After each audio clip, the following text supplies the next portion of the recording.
This is The Lonely Voice with Peter Orner on Book Public from Texas Public Radio. I'm Yvette Benavides.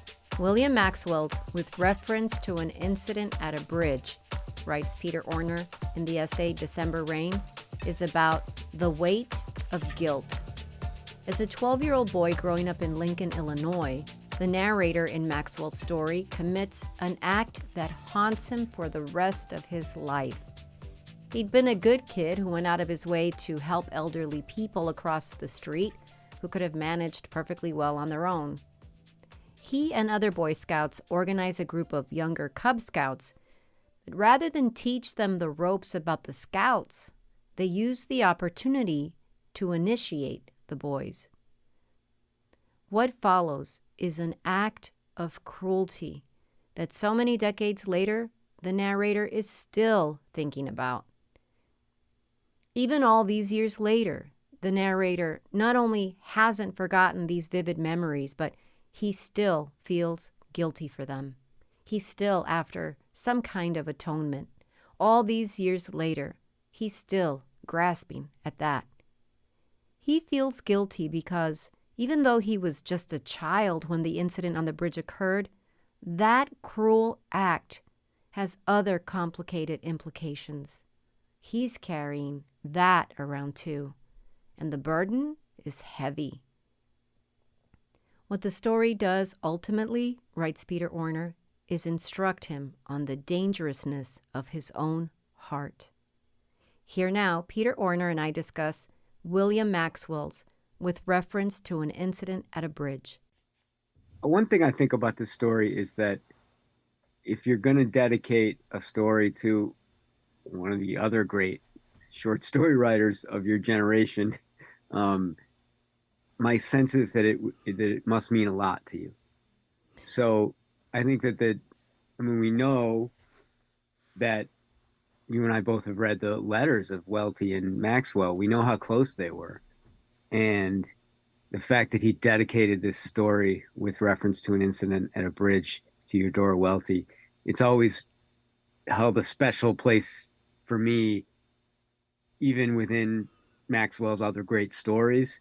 This one has always stood out in a way. He held very, very close, likely very personal. I think if it's not personal, it's incredible. You know what I mean? And I hate to violate the sacred rule of not conflating a piece of fiction with the writer, but here it's hard not to. Well, she often said to him about his work that he did that he was writing autobiographically, and often he would reject that idea. And I think for good reason, right? Because even when you are writing quote unquote from your own life, it doesn't make it any less dramatically fiction. And I think Maxwell sort of embodies that idea in a way. And yet it totally contradicts what I'm saying, because this one I truly believe happened. You know what I mean? But did it? I just think that's the beauty of it, is that I have no idea. It is a piece of fiction, and it's a glorious piece.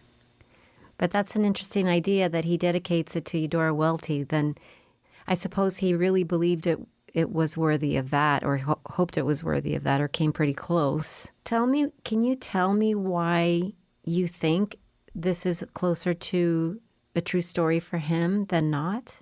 I have no basis for believing that. None.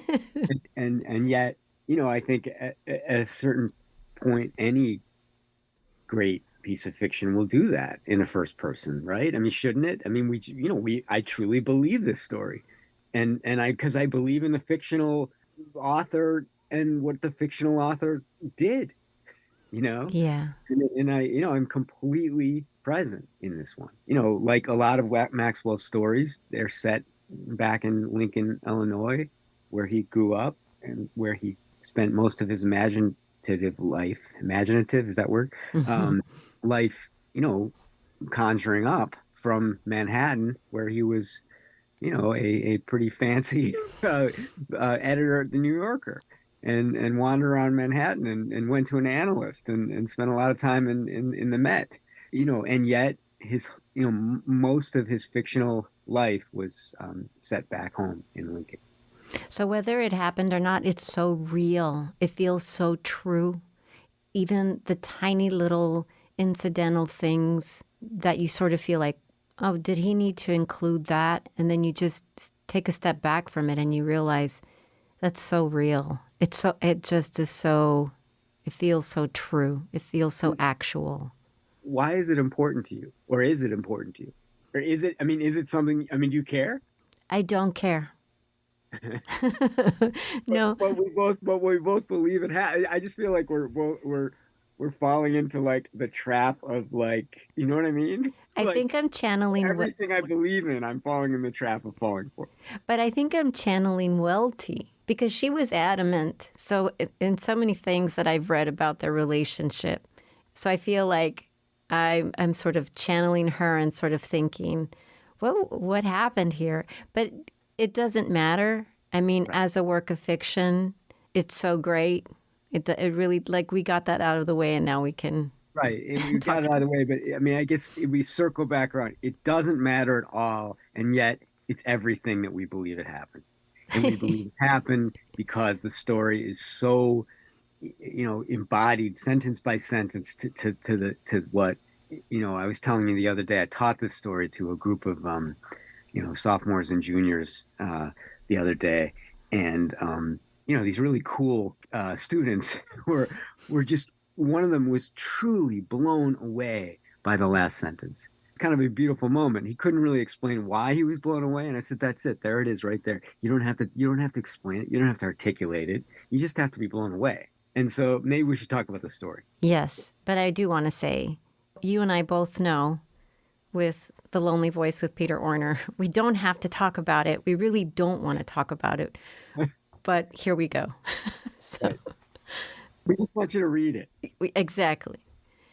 Here we are. We open up with the narrator watching these young boys walking along the street, and then the reverie just opens right up, and there we go. We're back to when the narrator was 12 years old, and then we get the story. So I want to talk to you a little bit about the age of 12 and his being 12 years old and the things that were happening to him in his world, and sort of set things up for us for what's coming up. It's such a beautiful opening in the sense it's so simple, right? When I see 10-year-old boys walking along the street in New York City or on the crosstown bus, I am struck by how tiny they are. But at the time I'm speaking of, I wasn't very big myself. I mean, it seems so simple, right? And I could write until the end of time and not write two sentences as seamless as those. This isn't maybe even the most beautiful thing Maxwell ever wrote. There are other Hmm. uh, works that I truly love, but there's something about just the simplicity. I see 10-year-old boys in New York. I think back to the time when I was 10 or I was 12. And then the paragraph you're talking about, the second one, it starts out at 12. I was considered old enough to join the Presbyterian Church and did. In Sunday school and church, I recited along with the rest of the congregation, I believe in the Holy Ghost, the Holy Catholic Church, the communion of saints, the forgiveness of sins, the resurrection of the body, and the life everlasting. And then this beautiful sentence, that any part of this formal confession was not self-evident, did not cross my mind, nor, I think, anyone else's. We said it because it was true and vice versa. Yes. And then after this creed, then we get another one with the Boy Scout creed right after that. I just love the way that he juxtaposes these things. And right before that paragraph, I do want to say that very first paragraph moves into from these beautiful, simple sentences that open up the world for us to this idea of how insular his worldview was in Illinois. Yes. And then he says, the unknown world, the infinitude of unconscious emotions and impulses didn't come up in ordinary conversation, though I dare say there were some people who were aware of it. So it's full of lines like that where he sort of snaps back to his present state. He's reflecting, but then we get these nuggets of insight that he's not hitting us over the head with them. And then he moves us to the next element of memory. And I mean, just to pause a little bit on that unknown world sentence, before that, he says, I hadn't been anywhere except for Bloomington, Illinois, which is 30 miles away, and then the great metropolis of Peoria to have his teeth straightened.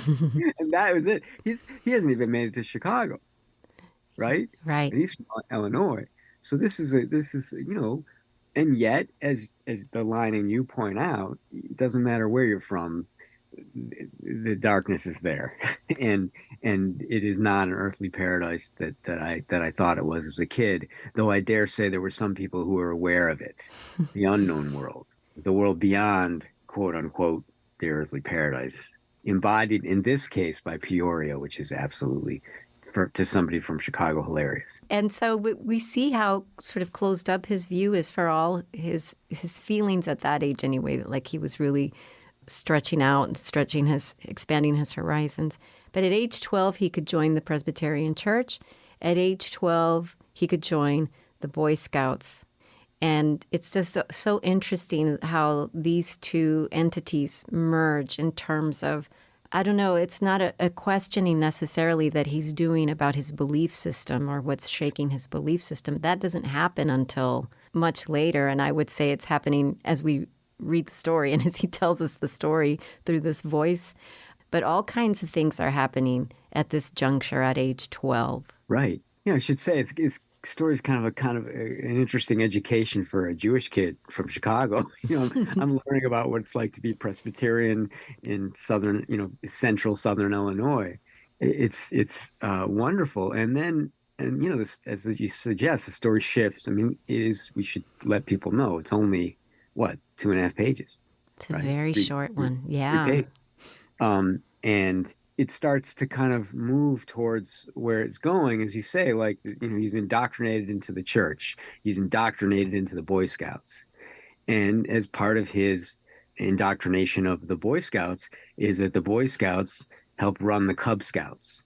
Yes. And as he starts to get into that, he remembers a particular Cub Scout who happened to have been Jewish. And I find that reading the story again this morning, I noticed something that I think I think we're going to obviously pay a lot of attention to the ending, but it captures a certain time. And then I don't know of a story that does this necessarily. It captures the time, at least from the point of view of an ordinary American, let's say, where Maxwell can kind of play that role, right? Yeah. White, Presbyterian, quote unquote, ordinary American in this time and place, right? Yeah. Which is before the Depression. We're talking about the 10s and 20s, right? Yes. And so he says something really striking towards the end of the story. He says that the Russian Jewish family was quite different. He makes a distinction as, kind of always been sort of this cliche in American Judaism, in American Jewish culture, that, cliche, the difference between German Jews and Russian Jews. German Jews were more assimilated and cultured. Russian Jews were less assimilated, less cultured.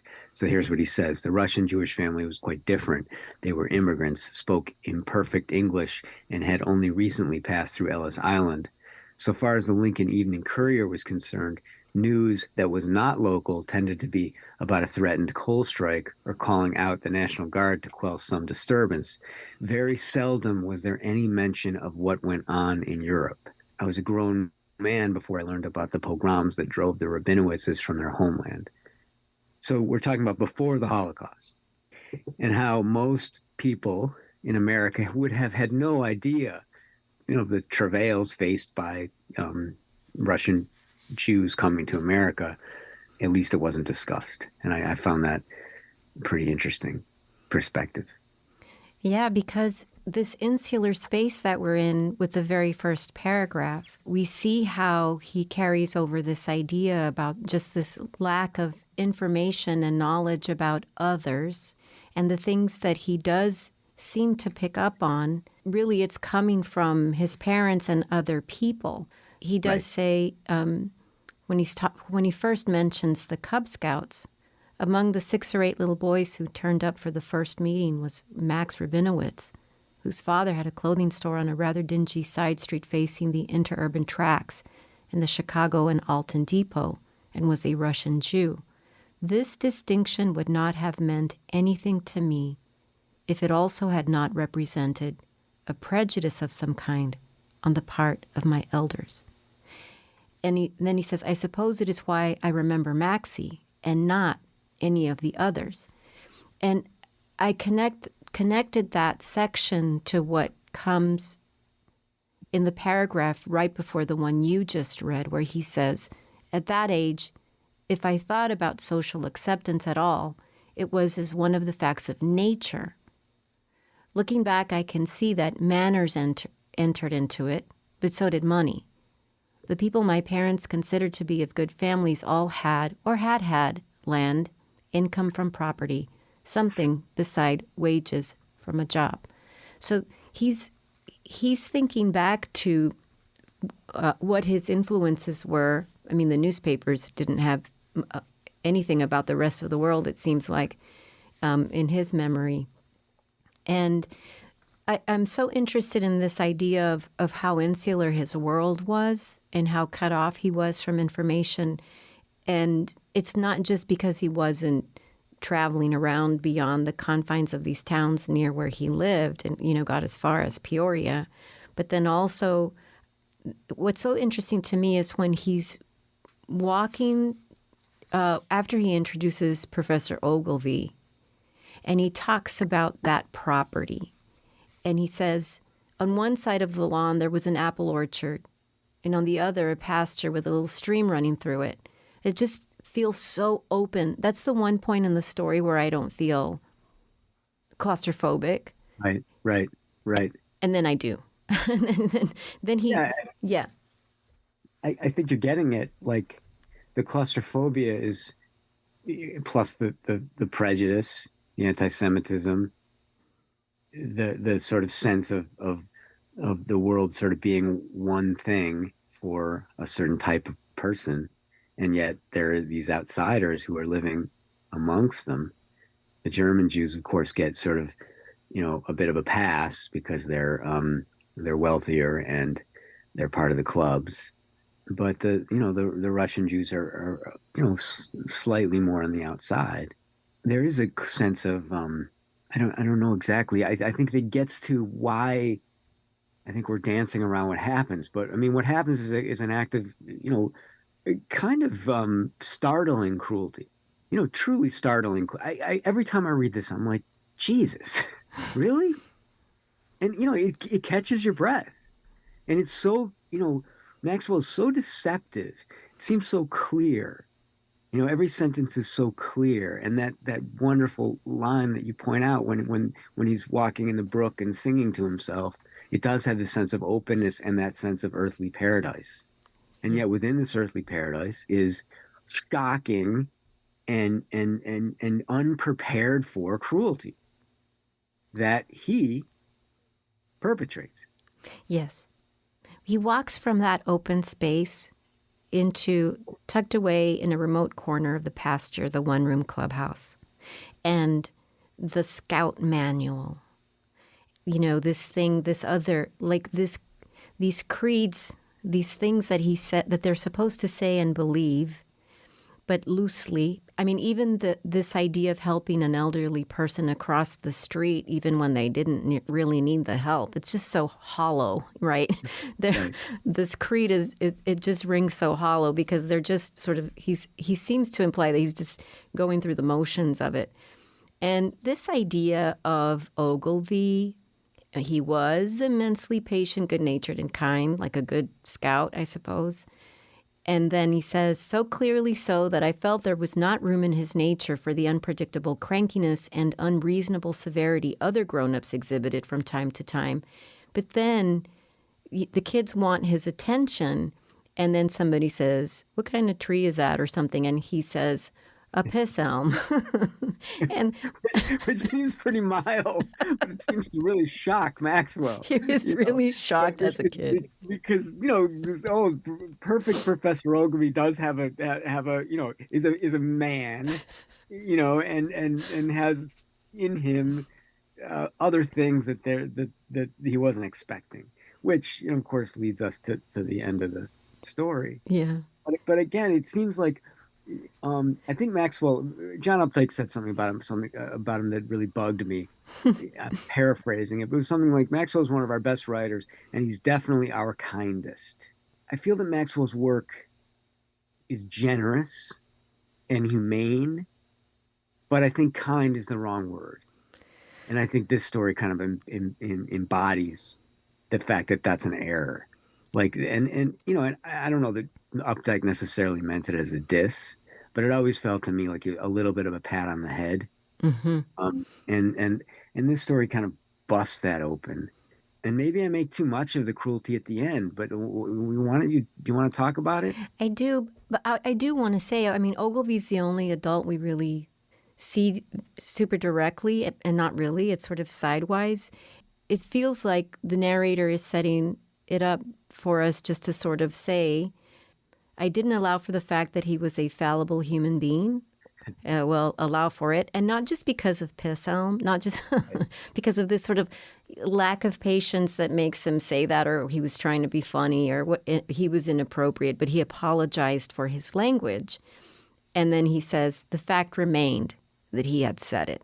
So for me, it's like this moment that he's recorded in the context of all the rest of this, which is really important, that there's definitely something chipping away at his innocence or his naive way of looking at the world, and things are about to bust wide open after this again. So it's sort of like this little chip, and then we're sort of at a point where now he, based on this influence from his parents or others about Russian Jews or anyone who's very different from them, now this thing that happens is about to present itself, is about to be right at the fore of things.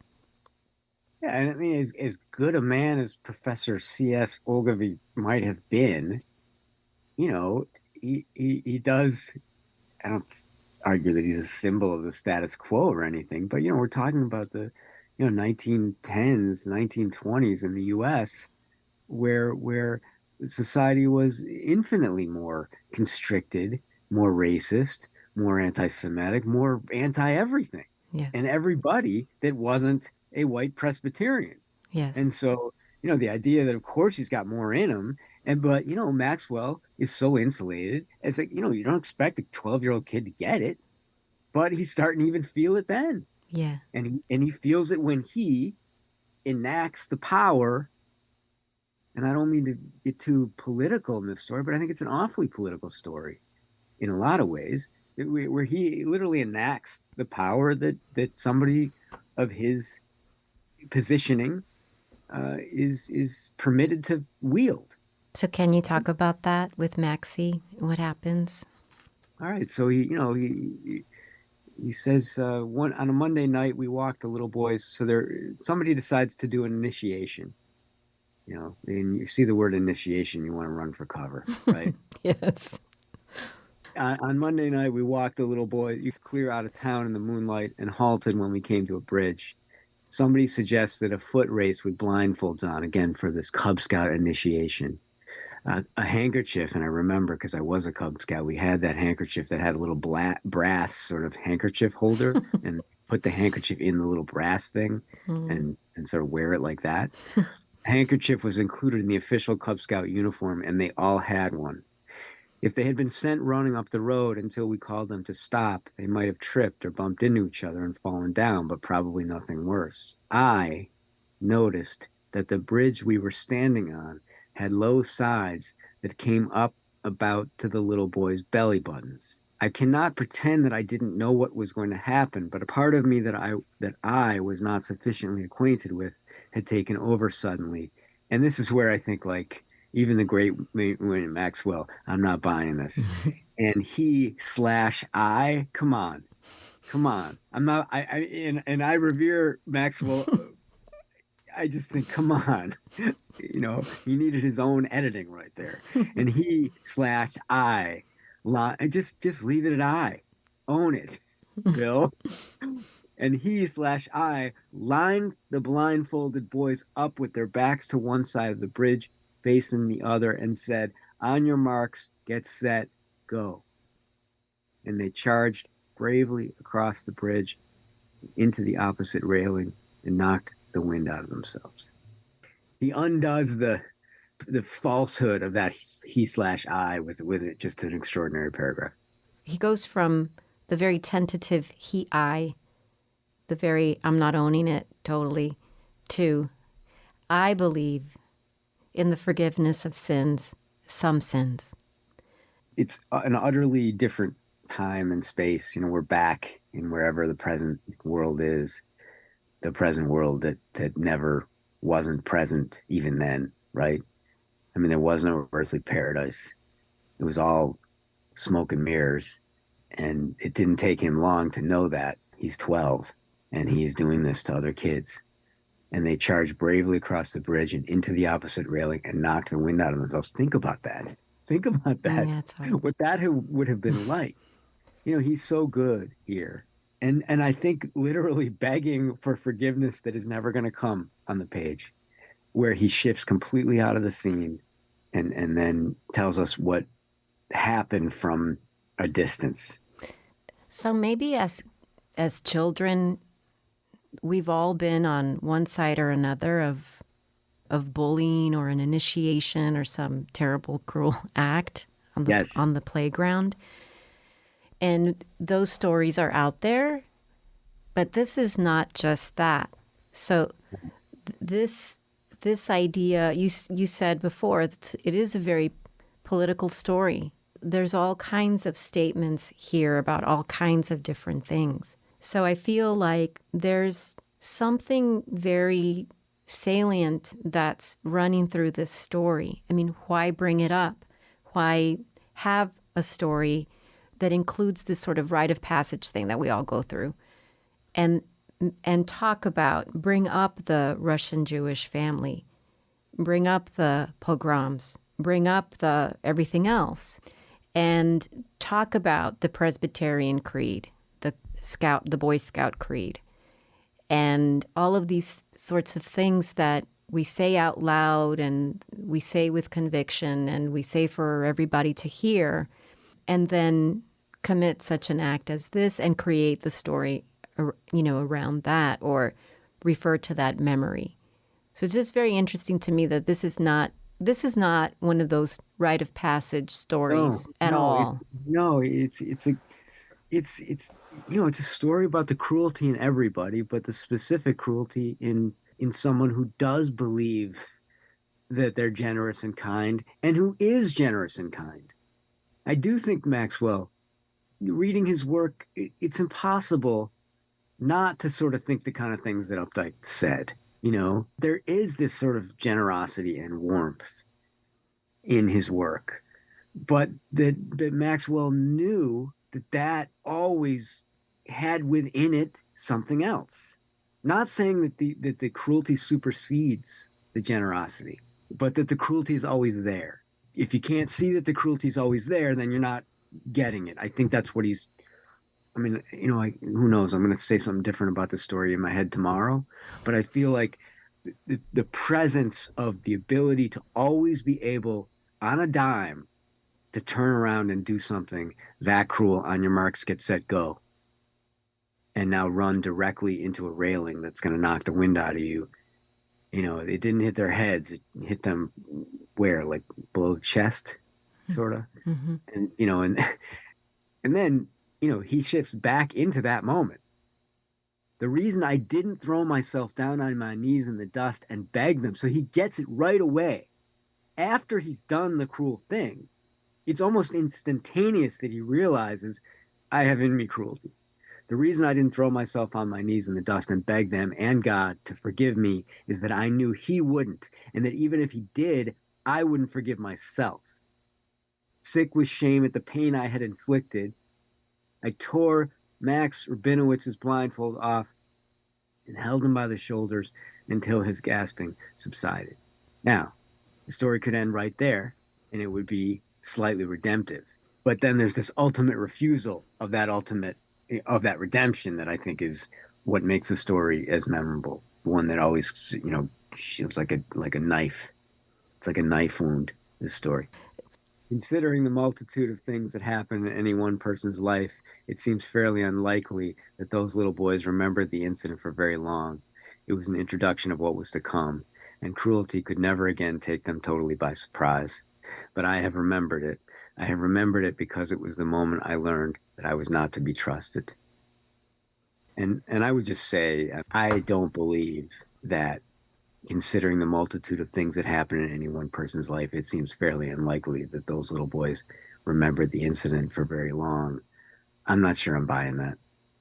I'm not sure I'm buying that. And I'm not sure that the narrator of this story buys it either, because of, I don't think that something like this is forgettable, and he damn well knows it. But he also is aware that cruelty is piled on cruelty, and that maybe other things are going to supersede it. But it's hard for me to imagine that little Max Rabinowitz doesn't sometimes feel that bar going into his stomach, courtesy of the Boy Scout leader. William Maxwell is the author of With Reference to an Incident at a Bridge. Peter Orner is the author of the essay collections Still No Word from You and Am I Alone Here? His story collections include Maggie Brown and Others and Esther Stories. His novels include Love and Shame and Love. He's a professor of English and creative writing at Dartmouth College, where he directs the creative writing program. This has been The Lonely Voice with Peter Orner from Book Public on Texas Public Radio. Write to us at bookpublic@tpr.org. Jacob Rosati composed our theme music. Dan Katz is Texas Public Radio's news director. I'm Yvette Benavides.